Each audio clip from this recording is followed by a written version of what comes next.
भारतीय प्रधानमंत्री के पंक्ति में श्री नरेंद्र मोदी जी का क्या स्थान होगा, और आज यही हमारा विषय होगा। मित्रों, अगर सोशल मीडिया का फायदा मोदी जी के बीते 12 वर्षों के कार्यकाल में अखबार के नजर से और अखबार के बराबर कर देना, तो उनका नाम इस पंक्ति में अब तक के प्रधानमंत्री लिस्ट के हिसाब से ही गिना जाएगा। भारत में मोदी जी 14वें प्रधानमंत्री हैं। नमस्कार, जय हिंद। मैं हूं कृष्णा और आप देख रहे हैं स्टैंड विथ मिथिला। इस विषय को शुरू करने से पहले आपको एक महत्वपूर्ण बात बताना चाहता हूं। भारत के इतिहास में कुछ प्रधानमंत्री सत्ता से याद किए जाते हैं और कुछ अपने व्यक्तित्व से। उन्हीं में से एक रहे हैं पूर्व प्रधानमंत्री श्री अटल बिहारी वाजपेयी। ये उन नेताओं में से एक थे जिनकी आवाज संसद में विरोधी भी सुनना पसंद करते थे, और आज प्रधानमंत्री नरेंद्र मोदी जी का बात बात पर विपक्ष विरोध करते रहते हैं। पहले थोड़ा बात कर ले कि राजनीति किस प्रकार देश के भाग्य पर हावी होता रहा है। साथियों, समानता लाने के लिए देश में समय समय पर विभिन्न प्रकार का प्रयास करता रहा। आजादी के बाद अगर हम ये कहें कि भारत के 14 प्रधानमंत्री बने हैं, तो 32 शिक्षा मंत्री भी बने हैं।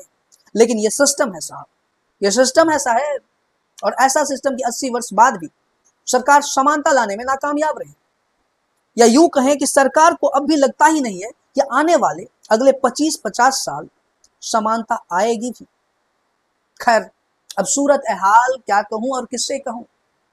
कुर्सियां बदलती रही, तकरीरें बदलती रही, मगर बराबरी की तलाश में पीढ़ियां भी गुजरती रही, टैलेंट मरते रहे। खैर, प्रधानमंत्री नरेंद्र मोदी जी के भारत के इतिहास में किस रूप में याद किया जाएगा, और यही तो हमारा आज का विषय है। समाज हित में मोदी जी का अनगिनत काम रहे हैं, लेकिन आने वाली पीढ़ियां किसी भी नेताओं को, किसी भी प्रधानमंत्री को जातिगत आरक्षण, जनसंख्या नियंत्रण कानून, ऐसे मुद्दों के लिए कभी भी शक्तिशाली प्रधानमंत्री के रूप में नहीं देख पाएगी। आपने सुना है ना अटल बिहारी वाजपेयी जी का वो भाषण, सरकारें आएंगी, सरकारें जाएंगी, पार्टियां बनेगी, बिगड़ेगी, लेकिन यह देश रहना चाहिए, ये देश का लोकतंत्र रहना चाहिए। सवाल चाहे अटल बिहारी वाजपेयी जी के ऊपर उठेंगे या इंदिरा गांधी या फिर नरेंद्र मोदी जी के ऊपर ही क्यों ना उठे, लेकिन आरक्षण के पक्षधर सभी नेताओं को भविष्य की पीढ़ी और सामाजिक एकता में विश्वास रखने वाले सभी वर्ग जरूर पूछेंगे कि टैलेंट ना लाने के लिए 80 वर्षों से जातिगत आरक्षण दिया जाता रहा, या फिर लंबे समय तक राजनीति करने का यह एक खास जरिया था। कारण 80 वर्षों में समाज के एक वर्ग को दबा कुचला कहकर उनके मानसिकता के साथ खेलने वाले सभी राजनीतिक दल, सभी नेता लपेटे में एक दिन जरूर आएंगे। प्रधानमंत्री मोदी जी ने अनेकानेक कार्य किए, जिसमें यूजीसी भी एक है। हिंदू पक्षधर बनकर राजनीति लंबे समय कैसे किया जाता है, कोई प्रधानमंत्री नरेंद्र मोदी जी से सीखे। कुछ लोग तो यह भी कहते हैं कि राम मंदिर निर्माण का पूरा श्रेय, मुख्य पात्र केवल प्रधानमंत्री नरेंद्र मोदी जी ही है। हिंदू राष्ट्र अब भाजपा के एजेंडे का हिस्सा भी है या नहीं, कहना मुश्किल है, क्योंकि जितने भी बाबा हैं, जितने भी संत हैं, वो सब मौन हैं।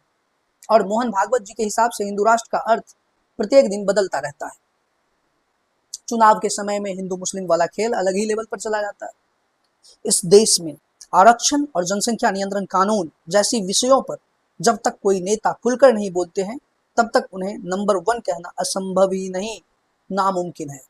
क्योंकि शिक्षा का सीधा संबंध टैलेंट से है, जस्टिस से है, इक्वालिटी से है। सबको बराबर का अधिकार होना चाहिए। तो उन लोगों को जिनको आरक्षण दे करके यह मलाई चटवाई जा रही है कि साहब हम आपके लिए सोचते हैं, उनके मानसिक स्थिति से क्यों खेल रहे हैं ये भारतीय राजनीति के तमाम किरदार? यह सवाल आज नकल जरूर उठेगी। वैसे आपके हिसाब से मोदी जी का क्या स्थान है और क्या होने वाला है भारतीय राजनीति में? अपनी राय जरूर कमेंट में बताएं। धन्यवाद, नमस्कार, जय हिंद।